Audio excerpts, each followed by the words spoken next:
2 King chapter 6 verse 10. So the king of the Israel would send word to the place indicated by the man of God, warning the people there to be on their guard.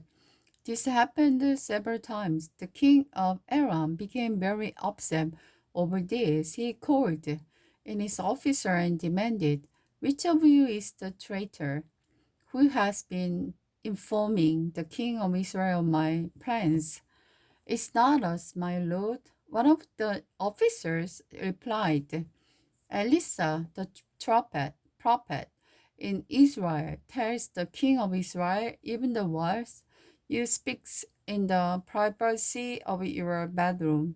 The king commanded, "Go and find out where Elisha is, and we will send troops to seize him." And the report came back, "Elisha is at Dodan." So one night the king of Aram sent a great army with many chariots and horses to surround the city. And the servant of the man of God got up early the next morning and went outside. There were troops and horses and chariots everywhere. "Oh, my lord, what will you do now?" he cried out to Elisha.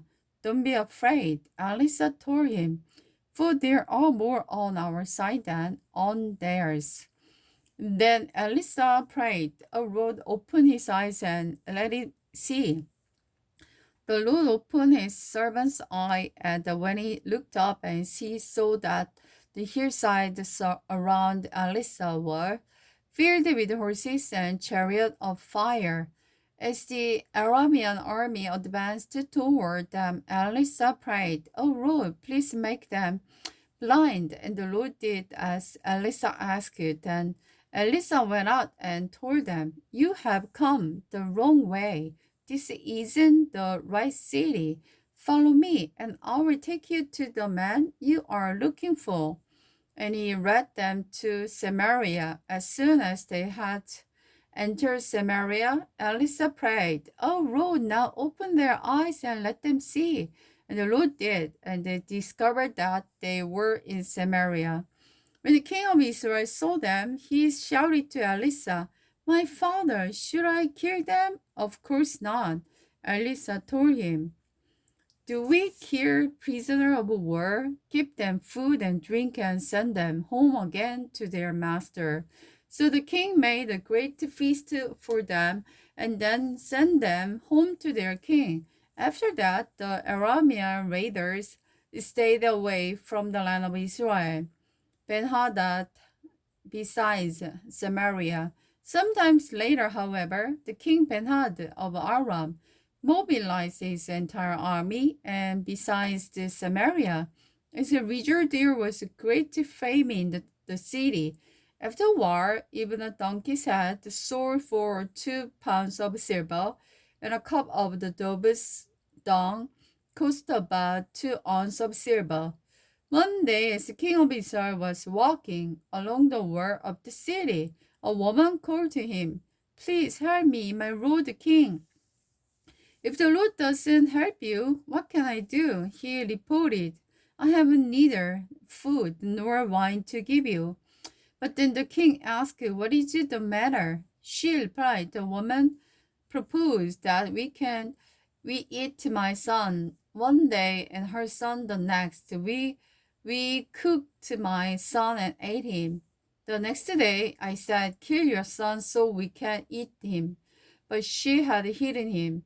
When the king heard this, he tore his clothes in despair, and as the king walked along the wall, the people could see that he was wearing sackcloth underneath next to his skin. "May God kill me if I don't excuse Elisha, son of Shaphat." This very day the king bowed. Elisha was sitting in his house at a meeting with the leader of Israel when the king sent a messenger to summon him. But before the messenger arrived, Elisha said to the leader, "A murderer has sent a man to kill me. When he arrives, shut the door and keep him out. His master will soon follow him." While Elisa was still staying, the messenger arrived, and the king said, "This is the Lord who has brought this trouble on us. Why should I wait any longer of the Lord?" Elisa replied, "Hear this message from the Lord. This is what the Lord said. By this time tomorrow in the market of Samaria, 5 quarts of the fine flour will cost only half an ounce of silver, and 10 quarts of the berry grain will cost only half an ounce of silver." The officer assisting the king said to the man of God, "That couldn't happen even the Lord opened the window of heaven." But Elisa replied, "You will see happen, but you won't be able to eat any of it."